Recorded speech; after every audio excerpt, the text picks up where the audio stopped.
Hey trig class, let's look at our 7.4 notes. Trig functions of any angle. So in the last section we looked at trig functions of acute angles. But what this is going to show us is it doesn't have to be acute. We can have trig functions of 90-degree angles, right angles. We can have obtuse angles, angles over 360 degrees, over 2 pi radians. It doesn't matter. We can still compute the sine, cosine, tangent of all of these. So there's the different objectives we're going to do here. Big idea here is the signs, plus and minus, of these values. Alright, if we have any point in space A, B, we can find the radius of a circle that would connect the origin to that point. Basically, the circle that that point would live on, that is centered at the origin. And that's done by just squaring the x and y coordinates of the point, adding those together and taking the square root, basically the distance formula. And then that's basically, if you think about it, what we've done is we've taken a point in space, we've created a circle with a certain radius that would hold that point, pretend that's a circle. And then because we can just drop a perpendicular segment down there from that xy point, I basically create a right triangle from this. That's the radius. This is the x-coordinate. This is the y-coordinate. And so we end up with a right triangle with x, y, and r. And they're using AB to be the point, so think of x as being A, coordinate being B, and this is a right angle because it's x and y. So we get a squared plus b squared equals r squared, and that creates this right triangle, which we then can, again, once we know all three sides, we've got all 6 trig functions. Alright, find the 6 trig functions if we go through this point 12, negative 5. Alright, so this is the angle that we're looking for. Going all the way around into the 4th quadrant, and this is our value. Okay, so notice the y-coordinate's negative, the x-coordinate's positive. So when we're doing things like x over r, y over r, you know, the different values, now we have negatives to deal with. Right? That's the big difference between the last section and this section, is now we're going to have the possibilities of negatives. Alright, so first of all we need r, because that's part of half of the fractions. So we're going to do a squared plus b squared equals r squared. So we do the math, we get 13 for r. So sine is b over r, cosine is a over r, so we just plug those in. Because b is negative, we end up with sine being negative. Cosine's positive. Tangent's negative. Alright. In these quadrants, we're going to find out that in quadrant 1, everybody's positive. Sine, cosine, tangent. In quadrant 2, sine is positive because sine comes from these y-coordinates. But cosine is negative because cosine comes from the x-coordinates, and we're going to the left. Right, in quadrant 3, sine and cosine are negative. Right? But because tangent, remember, tangent is sine over cosine, which in this case it's y over x. Well, a negative divided by a negative is a positive, so tangent's positive here in quadrant 3. Tangent's positive. Right, in quadrant 2, sine is positive. Quadrant 1, everybody's positive. And then in quadrant 4, sine is negative because we're below the x-axis, so the y's are negative. Cosine is positive because we're to the right of the y-axis, so the x-coordinates are positive. R is always positive, so the sign of sine and cosine come from x and y. And then tangent, because sine is positive, sine is negative, and cosine is positive, tangent has to be negative. So in this section, cosine is negative. So we have this relationship between what trig functions are positive in the 4 quadrants. So all 6 of them are. In 2, sine is positive, right? Because cosecant is the reciprocal of sine, cosecant is then positive as well. All right, same thing for 3, and tangent's positive, so cotangent is also. And then quadrant 4, cosine is positive. So the reciprocal, which again is secant, is positive. All right, one way to remember this, again, you're going to have to remember a lot of stuff, is a long time ago, App State, for those of you that know it, App State University, it used to be called Appalachian State Teachers College. The ASTC. A, all, S, sine, T, tangent, C, college, cosine. So App State Teachers College, all, sine, tangent, cosine. That's obviously how I remembered it. But you can also, again, just geometrically think. X is cosine, Y is sine, tangent is X over Y, or Y over X. So you can get all the signs from just the geometry of it. Who's positive, if I'm going left, right, up, or down. Right there is the quadrantal angles, so being on the positive x-axis, right, this is positive y-axis, negative x-axis, negative y-axis. So just understanding, who's positive, who's negative, who's defined, who's not defined, because now zero is involved if we're on the quadrantal angles. You got to be careful. You can get undefined values, and we do see some undefined values for some of these quadrantal angles. All right, cosecant, cotangent, pi, for instance, they're not defined. So there's those quadrantal angles and those not defined places. Notice sine and cosine, they're going to be defined everywhere. But the other 4 will always have these places where they're not defined because they are 1 over sine or cosine. 1 over, sine over cosine. There's one of these trig functions in the denominator. And when a trig function, sine or cosine, is equal to 0, well, anything that would have sine in the denominator, like cosecant, is going to be undefined.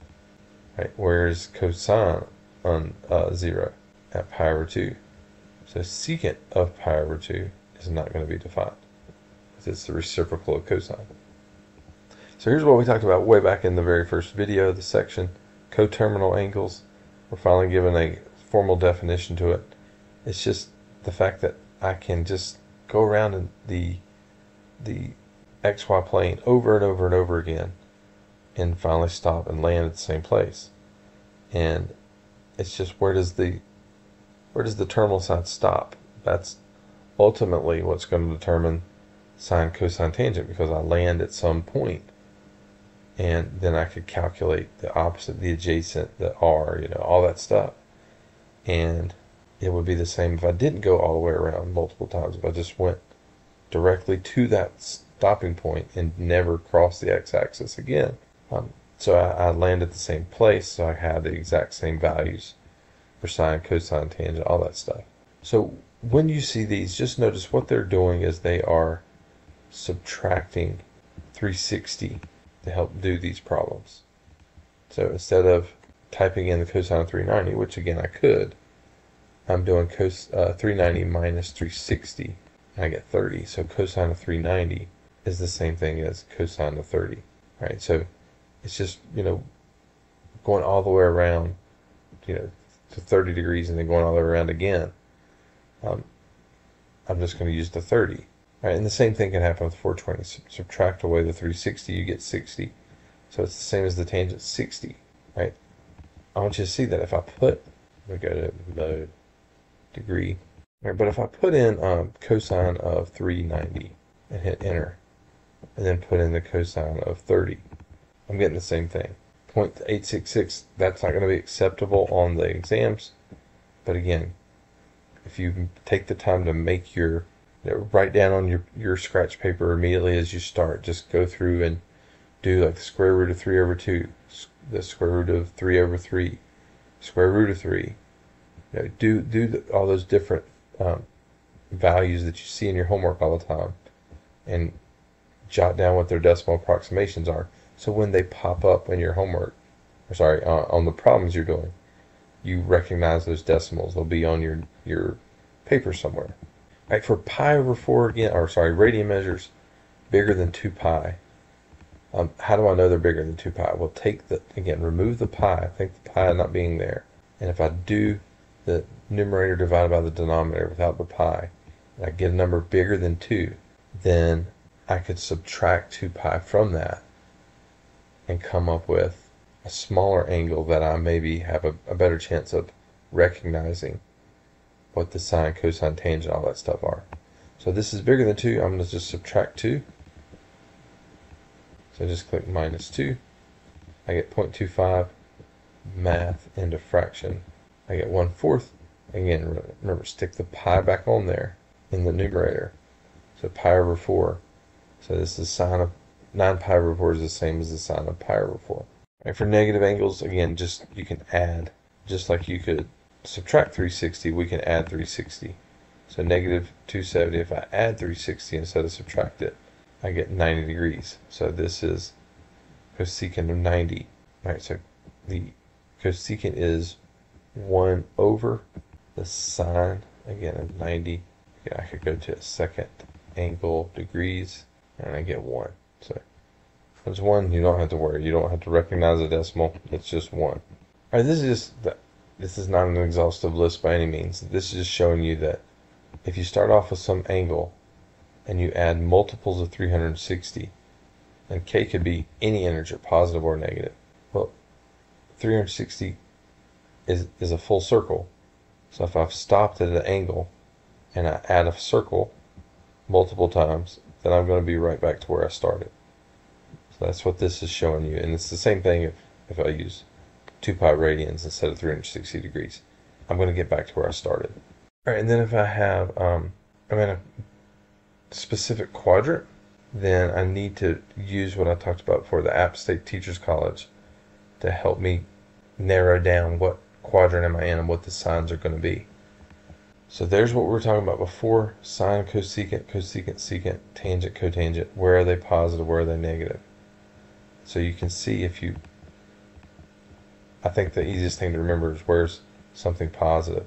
So sine is positive only in 2. Again, they're all positive in 1. But sine is only positive in 2. It's the only one that's positive. Cosine is only positive in 4. Tangent is only positive in 3. So again, there's all App State Teachers for 3 Cosine College, right? And that, knowing that combination lets you know what the signs of all the trig functions are. So sine is negative.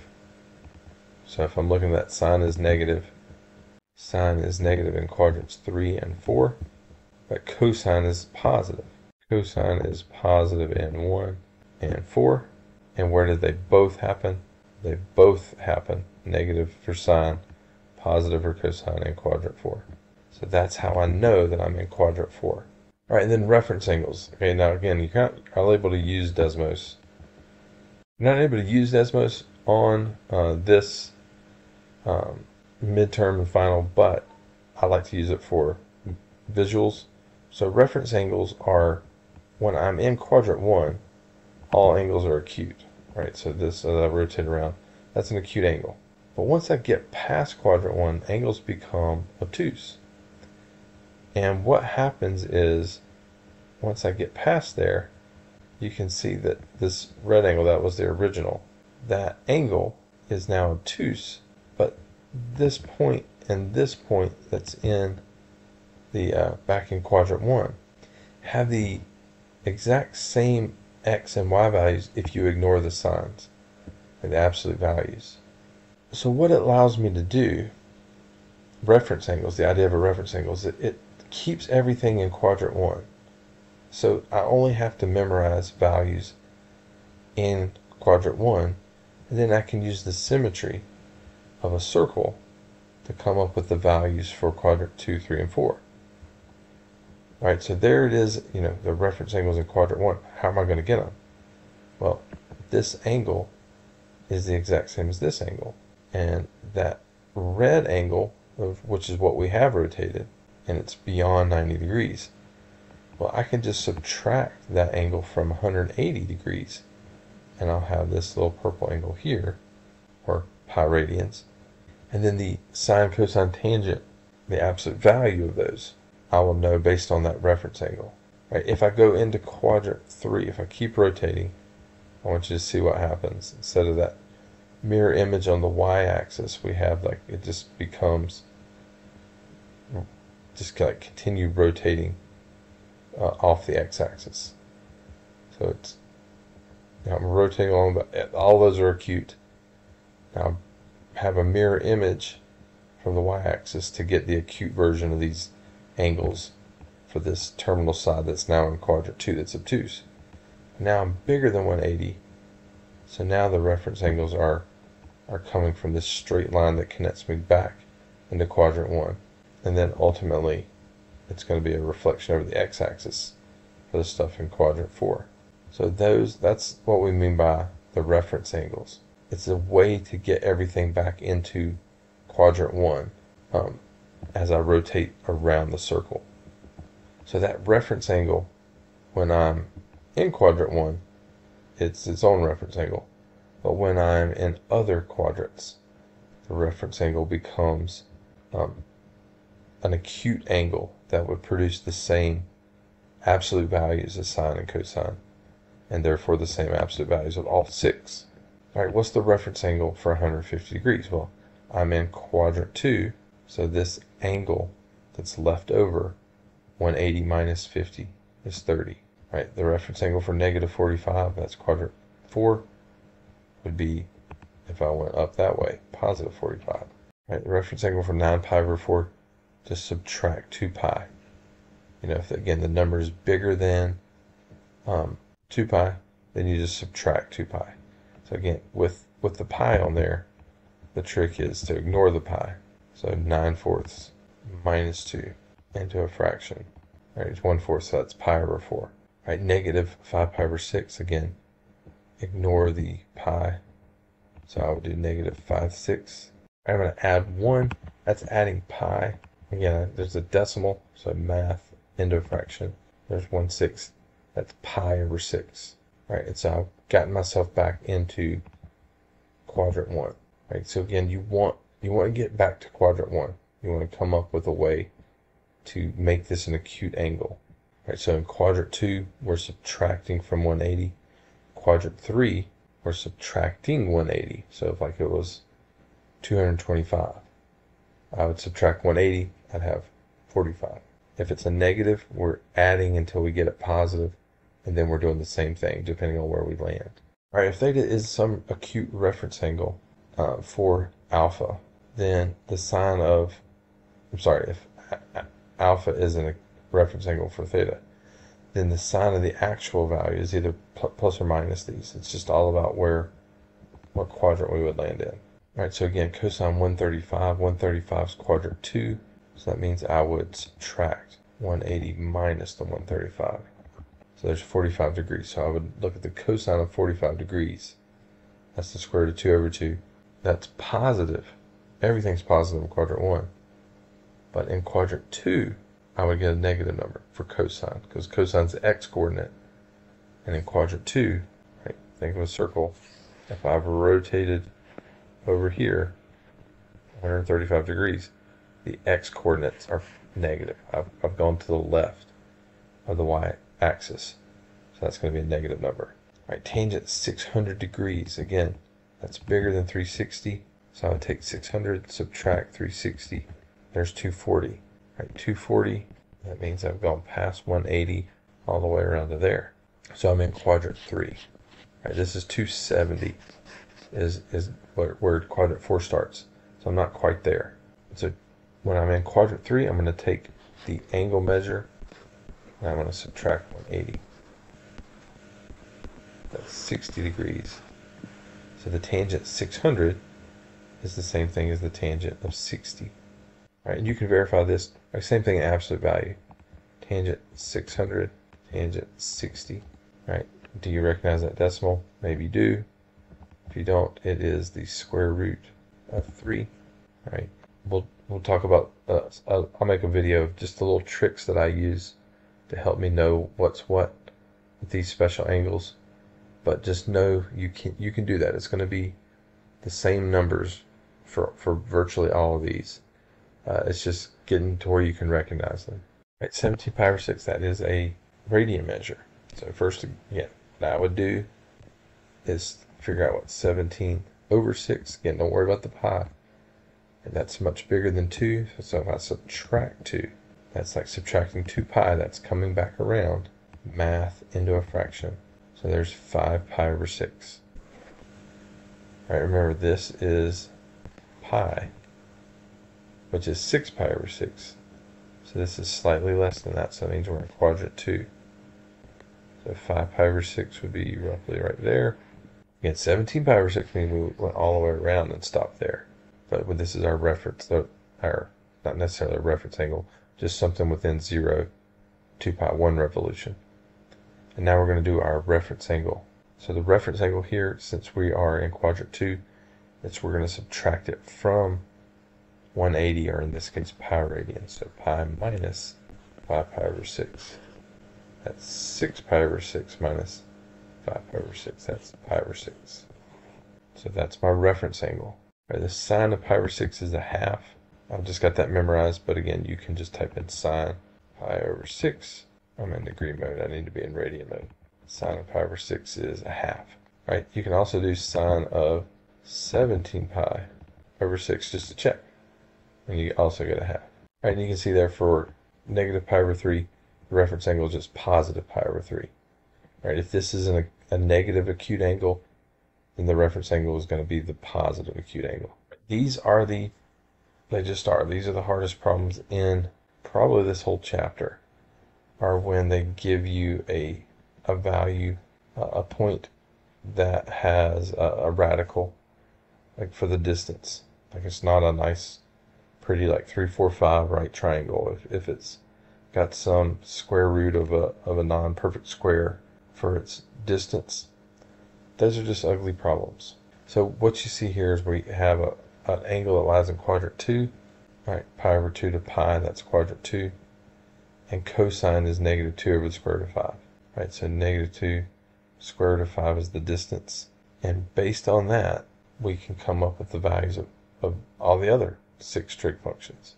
Right, it's negative 2, but you can think of it as just 2 is the square root of 5. By the Pythagorean theorem, this is going to be 5 minus 4 of 1. Square root of 1 is 1. All right, now you got all 3 sides, so you can set up opposite, adjacent, hypotenuse, and set up all your 6 trig functions. Again, set up the big 3, and then reciprocals for the other 3. All right, what if I get tangent equals a whole number, like, well, a negative whole number, an integer?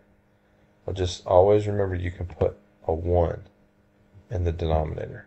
Now you have opposite, adjacent. Theta, I'm in quadrant 2, so there's my theta. Opposite 3, adjacent is 1. Do your math. This would be 3 squared is 9, 1 squared is 1, 9 plus 1 is 10. This is square root of 10. All right, I got all 3 sides of my triangle now. I'm ready to come up with the ratios. Now, again, be careful. We're in quadrant 2 based on these 2 pieces of information. Tangent's negative. That happens in quadrant 2 and quadrant 4. Cosine is also negative. That happens in quadrants 2 and 3. You know, which ones are in both? Quadrant 2. So that's how we know we're in quadrant 2. And in quadrant 2, sine is the only thing, sine and cosecant are the only things that are positive. So when I come up with my trig functions, I got to remember to make cosine be negative. I got to remember to make secant be negative. I got to remember to make tangent be negative. I got to remember to make cotangent be negative.